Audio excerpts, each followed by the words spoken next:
And welcome to a special bonus episode of Habs Unfiltered, episode 413. I'm your host, Blain, and I'm joined by my very special guest and friend, Marco D'Amico of RG.com. Hey guys, how you doing? It's great having you back on. It's been a whole season now.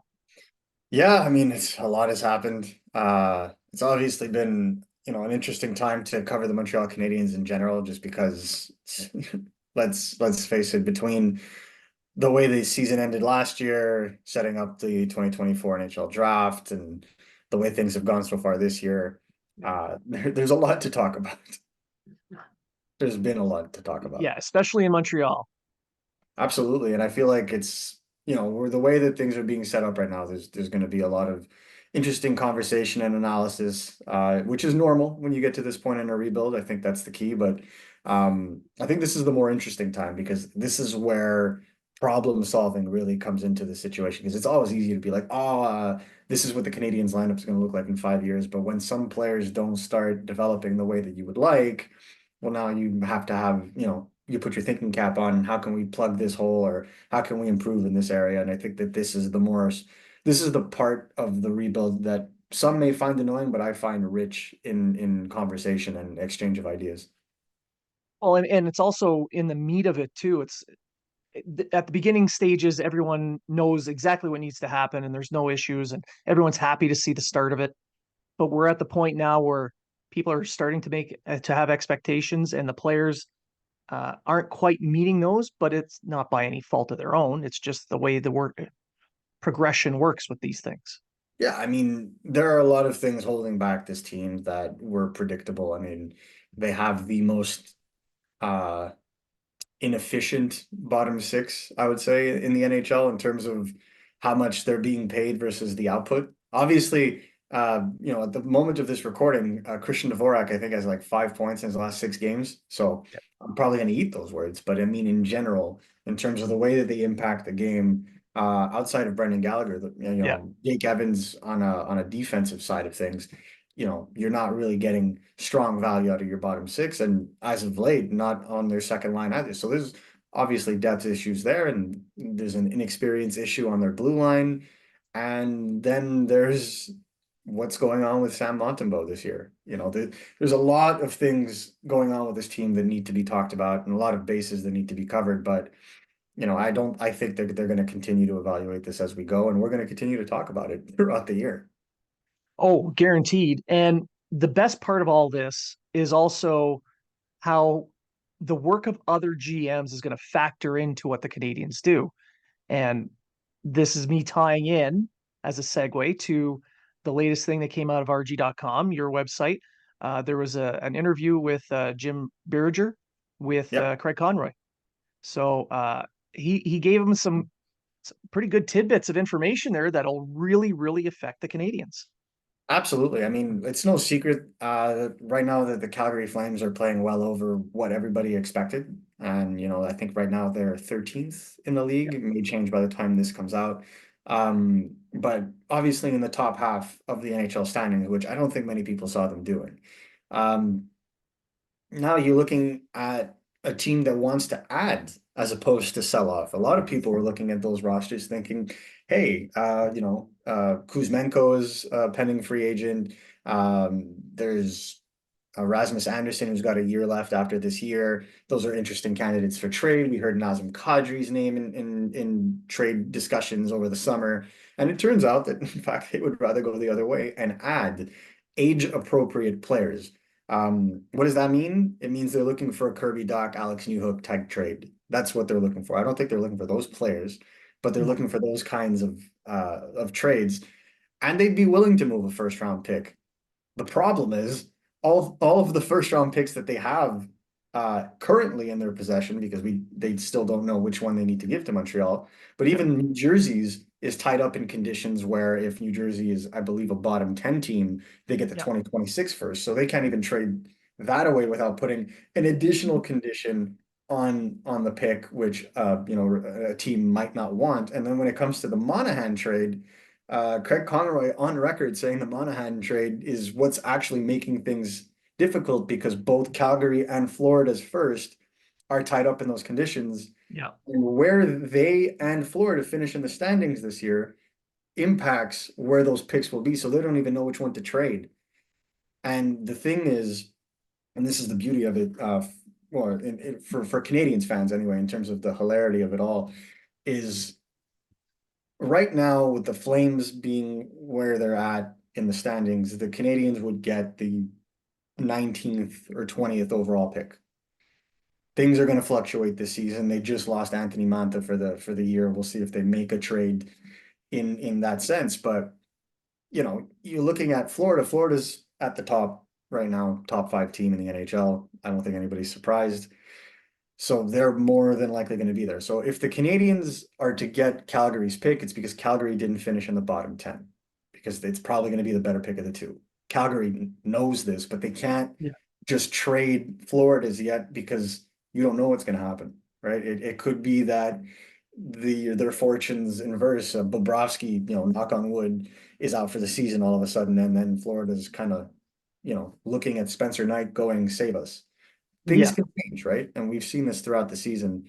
I believe, in fact, that the Calgary Flames were in a playoff spot at this point last year anyway. So things can change. They finished ninth to last and ended up picking Zane Parrott because of that. So he's very mindful of that. And I think for the Canadians, it also impacts what they're going to do because they don't know where that pick's going to be either. And No. I mean, the way that they're playing right now, I don't think their first round pick is on the table either. So it, if they want to improve, you know, they don't have that extra first round pick that they can necessarily trade right now. Now, as Craig Conroy said himself, and I think that Ken Hughes would agree if they were, the two of them were in a room talking about this right now, would be that as the season goes on, as they get more clarity into where they're finishing, then they'll feel a little bit more comfortable about making those moves. So, Mhm. unfortunately for the Flames, the Sean Monahan deal is probably what's delaying them being able to get another forward to add to their lineup.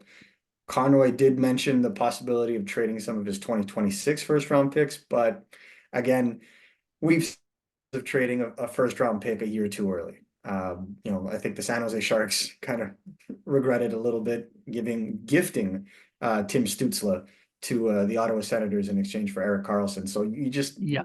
you always got to be careful with that. Oh, big time. You don't want to see the other team win out in the long run because you screwed up. Kind of like Toronto did with the Phil Kessel trade. Just a Yeah, real kick in the pants on that. even Patrick Marleau to Yeah. giving Yeah. Patrick Marleau for a first round pick they thought was going to be good, but ended up being the 13th overall pick, Yeah. which ended up being Seth Jarvis, and he's one heck of a player. I've heard he's okay. Yeah. So it's always I understand Conroy's situation, and again, it just speaks to how valuable a trade that Sean Monahan deal ended up being, where you're going to get two legitimate first round pick, one of them potentially in the top 15, depending on how things go down. So very it's a very interesting take from Conroy, but what I think Canadians fans need to take from that is that the Flames are not looking to bottom out this season. The Flames are looking to add, they're looking to compete for a playoff spot. So this is a team that says they're going to be in the mix and thinks they're going to be in the mix and most likely will be in the mix until the final points of the season. We'll see. But it's definitely a team that's looking to add a piece that could fit on their core long term. And they have the assets to do it. They have 5 first round picks between now and the end of next year. Yeah. Question is just it's just a question of can we move it? Where? Yeah.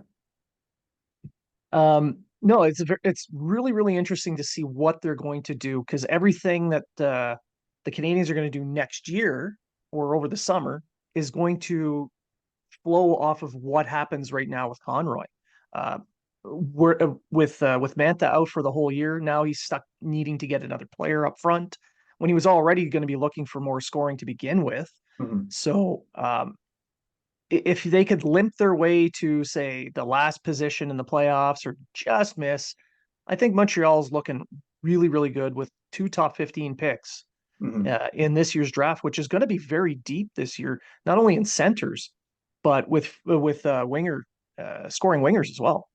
Yeah, and I think if you look at their lineup right now, and if you look at the way that they're kind of set up, you know, I don't know that they would necessarily focus primarily at forward. Obviously, the Canadians have been looking for a right shot defenseman, and I think that's something that is not going to change. Yeah. Even if a guy like David Reinbacher weren't injured, I still feel like they're looking for that kind of top four presence that David Savard is, but that they would need in a more age appropriate fashion.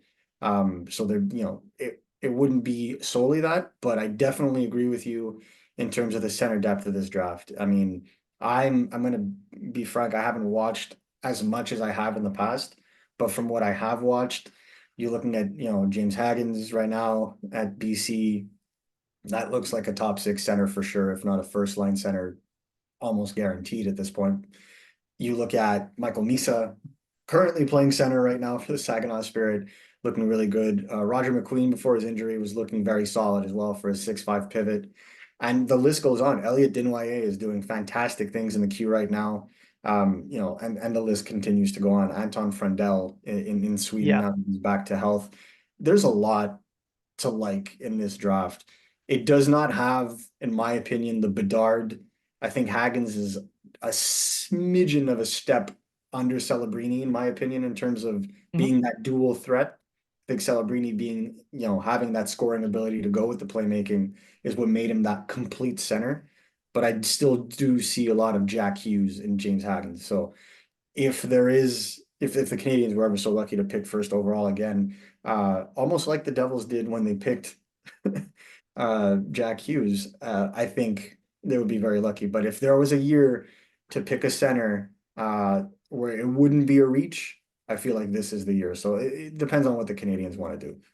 Yeah, it's looking like it's going to fit into the overall plan for the Canadians just because of how things are working out this year.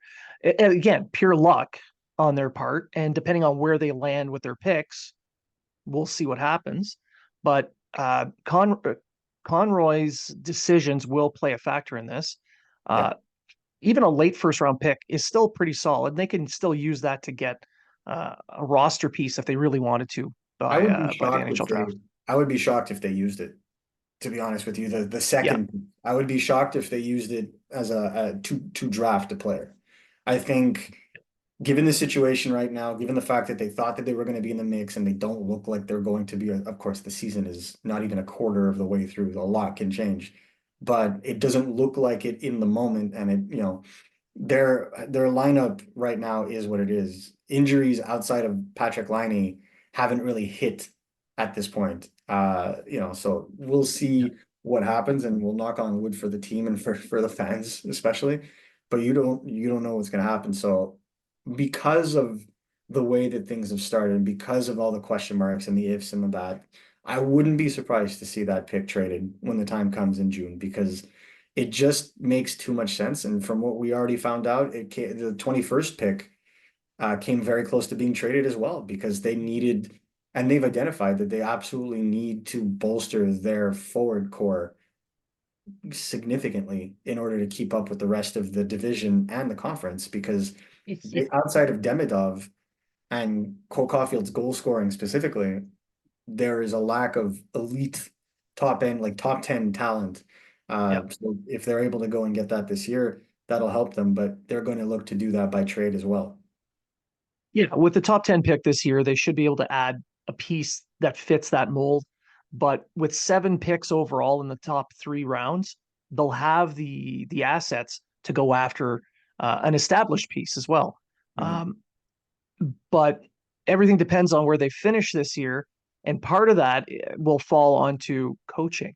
And with St. Louis, who honestly I really like his approach with the players individually. He's lacking a little bit of experience at the NHL level that he could make those changes quickly and Mhm. effectively, which is probably why there was a rumor that flew out from the French language media from George Larac that Gerard Gallant was being talked to by the Canadiens in Toronto, which Hughes has completely denied. Mhm. And while he is very secretive, he has never lied to this point. Well, I wouldn't say, yeah, he never directly lied. Absolutely. No. There was obviously that smoke and mirrors situation with Ivan Demidov, not, with Hughes and Gordon not going to Florida to meet with Demidov during the private combine so that they would throw fans, media, and other GMs off their trail, and the fact that they valued Demidov as much as they did. But that's just, in my opinion, good executive work. And that's, it probably comes from Jeff Gordon and his experience in the field, obviously. What I would say is, I also put out a report that the Canadians are looking to bolster their coaching group. That doesn't mean they're adding an assistant. That doesn't mean that they're replacing Martin St. Louis. They're probably looking for additional resources, another voice. The key here is that they want to bring in more information to help them make better decisions when it comes to their systems and potentially correct issues. Obviously, a guy like Adam Nicholas, who is their development director, is going to be one of the guys that they're going to talk to about it.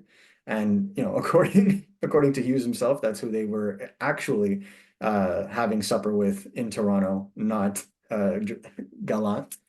Having Um, seen the two men separately, I can tell you they don't look anything alike. no, they don't.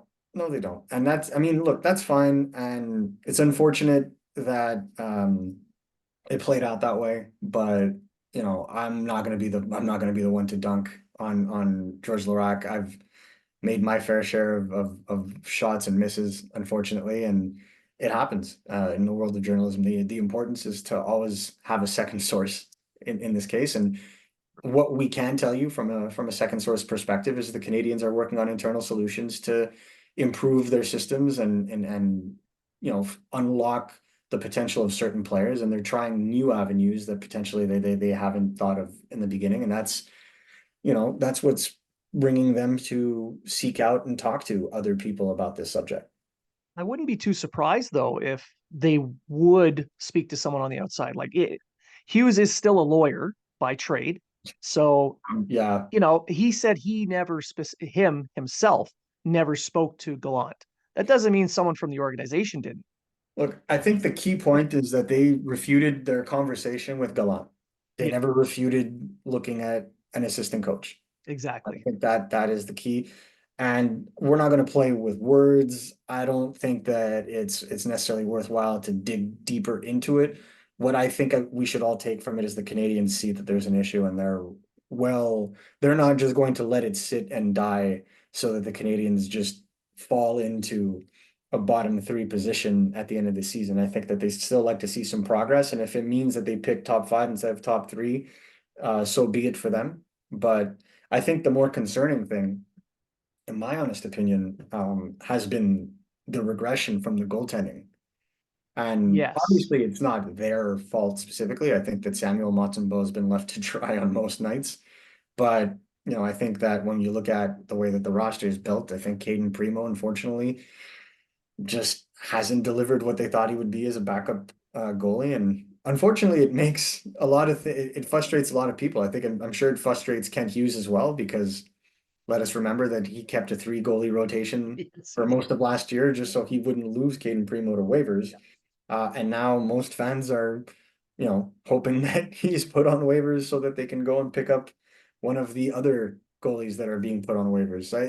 Things like that happen. But I think the biggest difference for the Montreal Canadiens this year is that the fact that they're letting in way more goals per game than they did at this junction last year. And I think if you look at where the Canadians finished last year, which is again bottom five, they did so after having a pretty okay start to the season. Yeah. It- This is their worst start to the season, worse so than I believe the 2021-2022 season, if I'm not mistaken. I was I think that through the first 15 games. And so their Canadian schedule doesn't get any easier. In fact, this is more of the easier spread out time of their schedule. Things get actually pretty hectic in December and in February. And so this is where I kind of come with the subject and where we kind of get to the situation. The Canadian solutions are not in the room at this point. And I think the team no. has realized that. Well, I mean, they still have the Western road trip to go on, and There's the that's Western road usually trip, a there's the kiss of death. Christmas road trip Yeah. as well. And then They always have the end of the year California trip. And so like Yeah. those are usually the backbreakers for their season. Usually it's make or break, Yeah. but they usually go into those situations at 500 or higher. And And they're that's not where it starts to go going, down. So they're this is definitely where it's not doing that this year. this is where it's a little difficult to predict. It's a little difficult to see. And so when you look at this lineup, you're thinking, okay, this is, they've had their fair share of home games, a lot of spread out games. Like they played yesterday on Monday, and the next game's only on Thursday. So they've had their fair share of those. Very few back-to-backs. I think they've only had two back-to-backs, if I'm not mistaken. And so like it's not as hectic as say, I don't know, the New Jersey Devils schedule, which has been insane. Going to Europe as well. Like they haven't had to Yeah, that's go to true. Europe and disrupt their season, like say the Panthers or the Stars or the Devils, for example. So it's been relatively okay for them in terms of teams they're facing and in terms of the schedule. So just very interested to see what happens when they actually get to a point where it's difficult because they could sink, but also, and like we saw yesterday against Buffalo, they could rise to the occasion offensively to kind of They kind of get have to. themselves out of that hole. And you kind of you need to see it at certain points. But I think the major difference that we saw in last year's slide down to the bottom five is yes, although the Canadians did lose, they were losing competitive games. We're not seeing that right Yes. now. Well, I mean, last year, the goaltending was giving them uh, Exactly. performances well above expectations. This year, they're not playing superhuman. They're just playing human. They're Yeah, I mean, I think this is like I believe it was last game for Montembeault where he was actually a negative player in goals saved above expected for like the yeah, first time since being a Montreal Canadian, or at yeah, least the first exactly. time since he was healthy, since the 2023-2024 season began. But it is insane to me how average goaltending has now exposed the Canadians' defensive woes. And really to me, and I think this goes back to the issue is like we're all looking at the defense right now. And yeah, Yeah. they're the youngest defensive core in the league. They only have two veterans that have played more than 3 seasons in this league. It's normal. But at the same time, and I think if Canadiens fans think back to this, if you remember Phil Deneau playing for the Montreal Canadiens, right? One of the things Phil Deneau did is he dominated a 5-on-5 because he played so low in his zone Yeah. and he would help with the breakout. And then the breakout would go to the wings and those they would carry up and Phil Deneau would be the kind of the rover, always kind of covering in the neutral zone. So they always had their 5-on-5 covered. I don't feel like the Canadians have a player like that at center right now. I think Jake Evans is doing a phenomenal job with the time he's being given, Yeah. but that's not him, He's right? not a Deneau. They don't. And I think that's what they're missing. They're missing that second line and that third line center that can do those things and help the defense with the breakout as opposed to waiting on them or waiting on poor Lane Hudson to do it all by himself. And I think that's Well, where, yeah. when you look at the Canadians' goals against, over 30% of them have been through failed zone exits. So it's super telling. It's really Yeah. super telling if you look at it. And this is, of course, at 5-on-5. It's a high number, and it's a number that can be rectified with the right system, with the right players to support. And I feel like that's what they've come to realize. Well, I mean, their special teams have improved greatly over last season, so that is not their issue. It is definitely the 5-on-5. Oh yeah. And when Bergevin went out and got Dvorak, the hope was that he would replace Deneau and his defensive play, but that's clearly not happening. I mean, in the faceoff circle, sure, he's able to, And yeah, but lately he's gotten a lot better. I mean, the last game against Buffalo, he was like 55, 57% or something. So I mean, yeah, he can give you that, but he's not giving you that tight checking or that support down low that these defensemen require for those breakouts. And it's leading to a ton of giveaways, all at their own blue line, which mhm. like you mentioned, is leading to a ton more goals. I mean, you look at last season to this season in those first 15 games, the Canadians are giving up nearly a full goal per game more Yep. than they were back then. Well, I mean, if you look at Buffalo's game, for example, you look at the play, I believe it was Peyton Krebs on a 2-on-1. I could be wrong. but Condota and Hudson both kind of went for the puck and it just trickles out to the center and they just go in a 2-on-1. This is where the center playing the center role is important. This is what we're not seeing right now. And that's no disrespect to Lucas Condotta, obviously, just getting his feet wet in the NHL, the poor boy. But at the same time, this isn't an issue that is specific to him. No. Even Nick Suzuki has been guilty of this in the sense that Yeah. he's not playing well Yeah. enough. But I feel like at 5-on-5, you've seen it with Cole Caulfield. There's a lot of cheating going on, and they're Hmm. getting caught with these errant passes and not being in the right place. That kind of positioning exposes a young defense, and so right now I don't feel like the forwards are doing the defensemen any favors. And I think if you really had to pinpoint the issue, to me, it's down the middle. Yes. And that's been a staple of Canadians hockey for 30 years, having an issue down the middle. Yeah. Well, I mean, granted, it's the I don't know what the Canadians are planning on doing with a guy like Alex Newhook, for example, who actually has speed up the middle and looked good at center last year. I don't understand why that's not being tried at a little bit more of a pace and why they're putting a guy like Jake Evans there. Maybe, Jake Evans again taking the right face-offs, Newhook the Defensive left coverage, that face-offs. kind of thing. Yeah, I Yeah. get that. But at the same time, you know, when Patrick Laine comes back, the idea would be to have Newhook at the center position if they're going to keep Slavkovsky, Suzuki, and Doc together, right? So you would have Liney, Newhook, Caulfield. Say, that makes a whole lot more sense because right now, in my honest opinion, all they're doing is giving Jake Evans' group more and more and more negotiation power when it comes to their next contract. I don't think they're doing themselves any favor in putting him as a second line center because the conversation was, he could ask for 2.5 million. Well, if he keeps playing top 6 minutes, he may be able to ask for three. Or And more. yeah, or more. I mean, good God, I really like Jake Evans. Followed him since he was playing for in the NCAA. But I just I again, you have to be weary.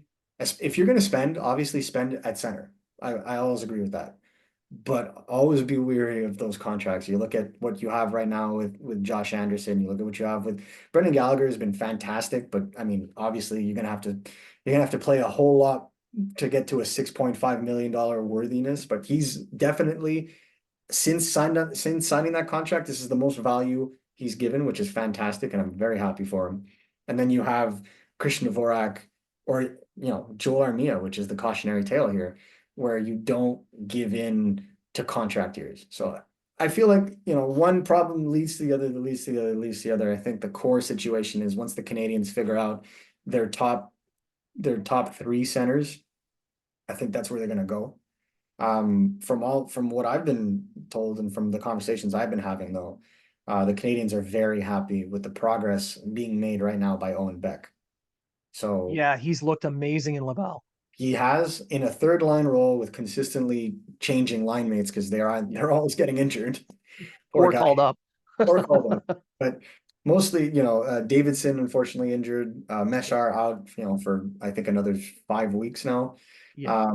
So unfortunate, but whatever line he plays on, he finds chemistry. So like to me, that's a player that the Canadians are identifying as a potential bottom six center. Good, third line center is what they're projecting. Yeah. You have a Michael Hage coming up, so already, that could work itself out, but I don't think the Canadians are in a position where they want to wait for that. So we were talking about it before, bringing it up again, but it's very likely the Canadians go shopping for a top six center and a top four right D to fill that lineup out next year. Well, I mean, you nailed it earlier with the lack of experience on the blue line. It's being exposed. So if you bring in a veteran, great, that'll help. But if by the deadline you're trading another one out, you're kind of even keeled. You're staying where you're at. Yes, and so this is my thing. I think the Canadians, we reported at rg.org, I believe in September, just a couple of weeks before Elliot Friedman brought it up. But the Canadians are looking for a top four right D. I think because of the fact that they may have to move on from David Savard. not because David Savard isn't a fantastic teammate, a great shot blocker. No one is saying they should get rid of David Savard because David Savard needs to leave. I think it's just when you look at the lineup, first of all, he could always come back. The Canadiens have, they made an offer to Sean Monahan to come back. It just worked out that he signed elsewhere.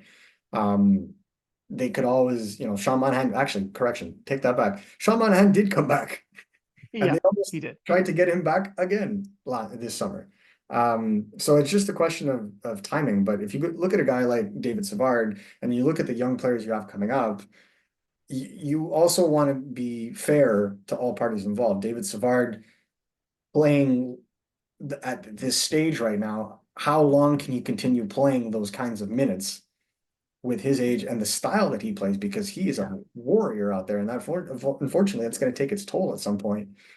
Can you give that kind of a contract that eventually is going to stop a David Reinbacher or a Logan Mailloux from coming into your lineup? So what makes more sense? Does it make sense to move on from David Savard and take those assets to then acquire Yeah. an age appropriate top four right D, or do you keep him around on the cheap and hope that your youngsters progress? Because the latter part, in my honest opinion, is what a true rebuilding team would do, is to Who would that keep be? David Savard, let the kids come in and try to play and have him there just kind of help. But then on the flip side, this is not a team that wants to be in the basement of the NHL in 2025 either. So these are the Yeah. conversations and the evaluations being had right now. I just feel like when you're looking at teams and you're looking at available players at that role, that's the reason why the Montreal Canadiens picked David Reinbacher at fifth overall, because take a look right now around the NHL. Try to find a right shot D that's age appropriate for this core that's available at a price that isn't going to cost them an arm and a leg. You can't find one. Well, So yeah, exactly. But that issue as well, you want to keep that veteran presence, but you want to leave that spot open, which is probably why they're also looking at moving Savard anyway to get a piece back in, an asset in return, open up a space for one of those young guys for next season. If anything, it's going to turn into a three-man race between Barron, Reinbacher, and Mayu. And we all know, looking at what we see right now, what that race is going to end up being like in a couple of years. And it looks like Barron's the one that's going to be on the outs. But again, that's a player they can use in an asset to move him for a different asset later on. Because, like you said, right hand D are always in demand, yeah, and there's very short supply at the moment. yeah, and it's to me, and I've been saying this. I said it even in the last draft. It's the area of concern to me that prior to the Canadians drafting Michael Hage, obviously it was at center. Yeah. I stand by it, and I think Michael Hage is fantastic and performing very well in the NCAA and does have legitimate top six center potential.